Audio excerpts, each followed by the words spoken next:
नमस्कार। तो बात उत्तर प्रदेश के राजनीति पर करेंगे आज। और राजनीति पर ये कि ओम प्रकाश राजभर के बेटे अरविंद राजभर, उनकी एक वीडियो वायरल हो रही है। और वो वीडियो उत्तर प्रदेश के उप मुख्यमंत्री ब्रजेश पाठक के साथ की है। ब्रजेश पाठक ओम प्रकाश राजभर के बेटे, जी हाँ, ध्यान से समझिए, बेटे। लेकिन ये परिवारवाद नहीं, राष्ट्रवाद होता है, क्योंकि वो बीजेपी के साथ है। तो ओम प्रकाश राजभर के बेटे अरविंद राजभर घोसी से बीजेपी के साथ चुनाव लड़ रहे हैं। बीजेपी के कहने पर लड़ रहे हैं, बीजेपी के समर्थन से लड़ रहे हैं।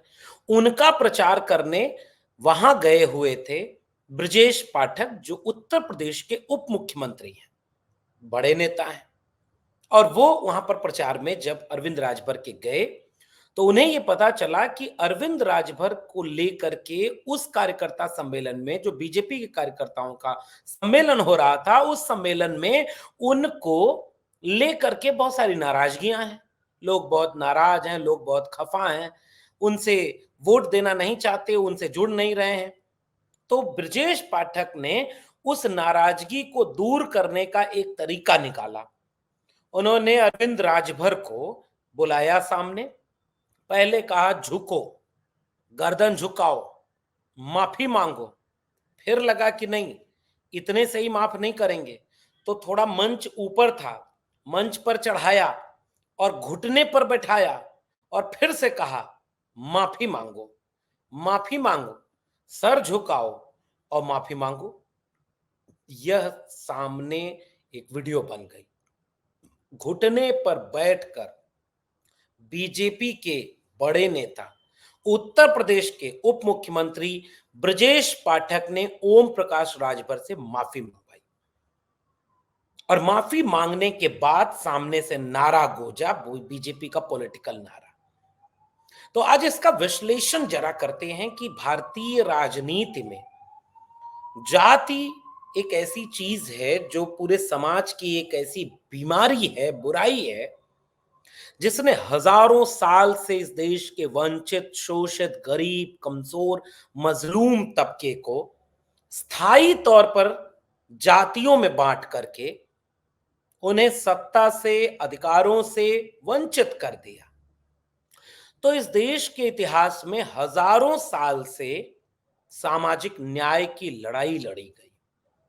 और उस लड़ाई का केंद्रीय बिंदु क्या था? स्वाभिमान, सम्मान, आत्मसम्मान, डिग्निटी। पूरी लड़ाई इसलिए लड़ी गई क्योंकि जो तबके इस मुल्क को रहने लायक बनाए, जो तबके वो सारी चीजें ऐसा करने के लिए रहने लायक बनाए, हाथ से श्रम किया जिन्होंने, और श्रम करने के बाद वो मेहनत करके इस दुनिया को रहने लायक बनाया। लेकिन जब इस दुनिया में सत्ता आई, संसाधन बने, अब अवसर बंटे, नौकरी से लेकर के देश चलाने से लेकर के तमाम जगहों पर, तो उन्हें जाति व्यवस्था के नाम पर वंचित कर दिया गया। एक ऐसा सिस्टम बनाया गया जिसमें उनको हाशिए पर ढकेल दिया गया। और उनमें से फिर उन तबकों को जाति के नाम पर कहा कि अरे तुम कुम्हार हो, लोहार हो, बढ़ई हो, नाई हो, मोची हो, निषाद हो, मल्लाह हो, राजभर हो, कुर्मी हो, कोयरी हो, अहिर हो, तमाम जातियों का जो श्रम करके दुनिया को रहने लायक बनाई, ये सारी मेहनत कश जातियां थी। और इन मेहनत कश जातियों की मेहनत से जब दुनिया रहने लायक बनाई, तो जब नया भारत बनने लगा तो बड़ी लड़ाई लड़ी गई कि हम आप बराबर के नागरिक हैं, कोई बड़ा या छोटा नहीं है। चाहे कबीर साहब हैं, तथागत बुद्ध से लेकर के जब कबीर साहब आए तो तुम कद बाभन हम कद सूद, हम कद लोहू तुम कद बूद, एक बूंद ते सब उत्पन्ना कौन बाभन कौन सूदा। तो रविदास जी ने लिखा कि जस केलन के पात पात में पात, तस मानुष के जात जात में जात। रविदास, मानुष न जुड़े जब तक जात न जात। गुरु घासीदास ने लिखा कि मनखे मनखे एक समाना, मनुष्य और मनुष्य बराबर होते हैं। जातियों में बांट करके किसी को बड़ा या छोटा नहीं बनाया जाना चाहिए। पूरी एक लड़ाई है। महात्मा फूले ने आत्मसम्मान आंदोलन चलाया कि सबको बराबर का समाज बने, किसी को बड़ा छोटा अपमान की बात ना हो। और फूले से डॉक्टर बी आर अंबेडकर, उनकी पूरी लड़ाई आत्मसम्मान की लड़ाई थी। डॉक्टर राम मनोहर लोहिया, बराबरी और न्याय की लड़ाई, समाजवाद की लड़ाई, समानता की लड़ाई। और उसके बाद जैसे ही आगे बढ़ते हैं तो बीपी मंडल के बाद एक बहुत बड़ा नाम आता है मान्यवर कांशीराम। मान्यवर कांशीराम का पूरा सामाजिक और सांस्कृतिक आंदोलन सम्मान का आंदोलन था। तो समाजवाद के आंदोलन का नारा लगा करता था कि दो बातें हैं मोटी मोटी, हमें चाहिए इज्जत रोटी। रोटी का की लड़ाई के साथ इज्जत की, स्वाभिमान की, सम्मान की लड़ाई इस देश में लड़ी गई। और उस लड़ाई के सबसे बड़े योद्धा आधुनिक भारत में बाद में चल करके, चाहे वो लालू प्रसाद यादव जी हों, रामविलास पासवान जी हों, चाहे वो मरहूम नेताजी मुलायम सिंह यादव जी हों, मान्यवर कांशीराम उस सब के बड़े एक आइकॉन थे जिन्होंने सबको बराबर का हिस्सेदारी दी। तो राजनीति में मान्यवर कांशीराम की राजनीतिक नर्सरी से बहुत सारे लोग निकले। उनमें से ओम प्रकाश राजभर है। ओम प्रकाश राजभर एक ऐसा नाम जिनका जब भी मैं नाम लेता हूं तो बहुत सम्मान करता हूं, क्योंकि उस कम्युनिटी से, जो कम्युनिटी कमेरा वर्ग की है, जो कम्युनिटी इस देश को, दुनिया को रहने लायक बनाने में अपनी भूमिका निभाई है, लेकिन उसको भी सम्मान और हक हिस्सेदारी नहीं मिला। उसकी लड़ाई लड़कर के मान्यवर कांशीराम की राजनीतिक प्रयोगशाला से निकले हुए ओम प्रकाश राजभर जिस पृष्ठभूमि से चलकर नेता बने, जो लड़ाई उन्होंने लड़ी है, अपने पूरे समाज में एक सम्मान का भाव पैदा किया, अपने पूरे राजभर समाज में एक आत्मसम्मान का भाव पैदा किया, उनका नेतृत्व पैदा किया। हम ओम प्रकाश राजभर की तमाम राजनीतिक कामों से उनकी आलोचना करते हैं और करनी भी चाहिए, लेकिन उनकी राजनीतिक यात्रा पर हम एक सम्मान रखते हैं। जिस तबके से उठ करके उन्होंने एक पूरे तबके में आत्मविश्वास दिया, पूरे समाज को एकजुट किया, वो सम्मान और स्वाभिमान की लड़ाई थी। ओम प्रकाश राजभर से आप बहुत सारी जगहों पर असहमत हो सकते हैं कि जब वो बीजेपी में मंत्री बने, और मंत्री बने, पहली बार बीजेपी के साथ गए, तब चुनाव जीते, अपनी उनकी पार्टी है भारतीय सुहेल देव समाज पार्टी, और उसमें जब मंत्री बने और 18 महीने के बाद उन्होंने इस्तीफा दे दिया, मंत्री पद छोड़ दिया। और उसमें बड़ी वजह थी, उनकी कोई बात सुनी नहीं जा रही थी। उनके बेटे की शादी थी, उनके घर आने का रास्ता पक्का नहीं था। उनके लाख मंत्री रहने के बाद वो रास्ता जब नहीं बना तो खुद फावड़ा लेकर उतर गए और वो रास्ता बनाने के लिए कोशिश करने लगे। लेकिन जब वो बात नहीं बनी और उस तरह से चीजें नहीं बनी, इस्तीफा दिया कि सम्मान से समझौता नहीं करेंगे। 2022 के चुनाव में वो समाजवादी पार्टी के साथ आए। उन्होंने नारा दिया, चल सन्यासी मंदिर में। उन्होंने नारा दिया कि भाजपाई लोग संविधान को खत्म करना चाहते हैं, ये भाजपाई वहां पर जितने दलित और पिछड़े हैं वो उनकी जूती साफ करने वाले हैं। ओम प्रकाश राजभर भाजपाइयों की यहाँ जूती साफ करने नहीं जाएगा, सम्मान और अधिकार के लिए लड़ने जाएगा। और बीजेपी में रहने वाले दलित पिछड़े लीडर नहीं, लोडर है। वो सारी यात्रा पर एक वीडियो भारी पड़ गई। वही ओम प्रकाश राजभर के बेटे अरविंद राजभर को घुटने पर बैठा करके माफी मंगवाया ब्रजेश पाठक ने। क्या ब्रजेश पाठक ने ऐसा किसी और नेता के साथ किया? क्या ब्रजेश पाठक जैसे किसी नेता ने, बीजेपी के किसी नेता ने किसी और नेता के साथ यह सलूक किया? क्या किसी और नेता के लिए उनके क्षेत्र के लोग नाराज नहीं हैं? क्या किसी और नेता के खिलाफ लोग वहां नहीं हैं? और अगर खिलाफ लोग हैं तो क्या घुटनों पर बैठाकर, गर्दन झुकाकर माफी मंगवाने का काम भाजपा के नेताओं ने और किस नेता के साथ किया?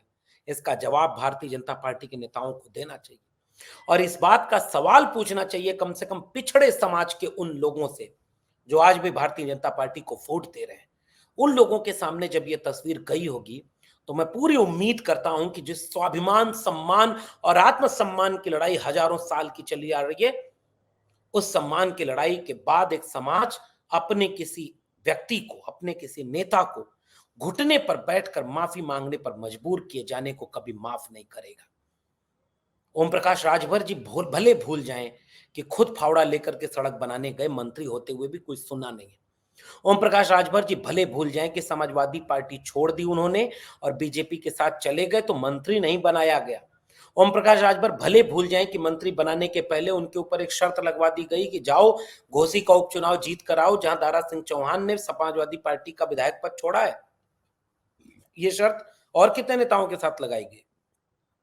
उसके बाद भी जब वो दारा सिंह चौहान हार भी गए, बीजेपी के दिल्ली में बैठे लोग लगातार ये दबाव लखनऊ के भारतीय जनता पार्टी के नेताओं खासकर मुख्यमंत्री के ऊपर ये दबाव डालते रहे कि भाई आपको चुनाव 400 पार जीतने के लिए ओम प्रकाश राजभर की जरूरत है।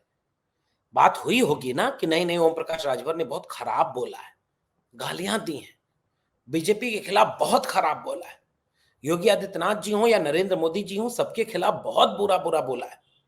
तो इनको कैसे हम बीजेपी में शामिल करें? लेकिन फिर भी दिल्ली ने कहा कि हमें कौन बुरा बोला कौन भला बोला इससे फर्क नहीं पड़ता, फर्क इससे पड़ता है कि हम किसी भी तरह येन केन प्रकार चुनाव जीतें।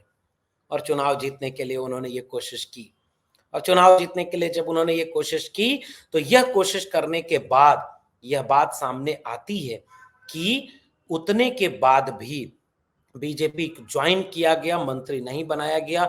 लखनऊ वाले लोगों ने जब बहुत दबाव डाला तब ये समझ में आया कि अच्छा चलिए जब चुनाव बहुत करीब आ जाएगा तब हम उनको मंत्री बना देंगे।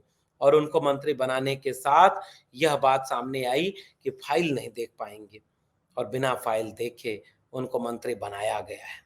वो आज बीजेपी की तरफ से केंद्र में मंत्री हैं। जब अमित शाह से मिलने जाते हैं तो वही बीजेपी के अमित शाह, नरेंद्र मोदी, योगी आदित्यनाथ, वह सारे लोग जब तस्वीर खिंचाते हैं तो ओम प्रकाश राजभर के एक तरफ उनका बड़ा बेटा और दूसरी तरफ उनका छोटा बेटा होता है। लेकिन बाप और बेटे एक साथ जब बीजेपी के नेताओं के साथ तस्वीर खिंचाएं तो ये परिवारवाद नहीं, राष्ट्रवाद है। क्या वाकई ये राष्ट्रवाद है? क्या वाकई ये देश हित है? ये देश की जनता को कम से कम ये इतना मूर्ख तो किसी को नहीं समझना चाहिए। आप कहते हैं परिवारवादी एक तरफ हो गए हैं, तो उसी ओम प्रकाश राजभर के जो ओम प्रकाश राजभर जी केंद्र में उत्तर प्रदेश सरकार में मंत्री हैं, और ओम प्रकाश राजभर जी के बेटे हैं अरविंद राजभर जी, अरविंद राजभर जी को बीजेपी टिकट दे दी। क्या ये परिवारवाद नहीं है? और अगर ये परिवारवाद है तो किसी और के परिवारवाद पर बोलने का कोई नैतिक साहस, कोई नैतिक आधार बीजेपी के किसी भी नेता को नहीं है, चाहे वो मुख्यमंत्री हो चाहे वो प्रधानमंत्री जी हो। क्योंकि टिकट जो घोसी का दिया गया है वो अरविंद राजभर जी को दिया गया है, और वहां की जनता उनसे नाराज है। तो उस नाराजगी को दूर करने का जो तरीका अपनाया गया वो भारतीय राजनीति में अनूठा है। वो उस पूरे समाज की आत्मसम्मान और स्वाभिमान पर ठेस पहुंचाने का काम करता है।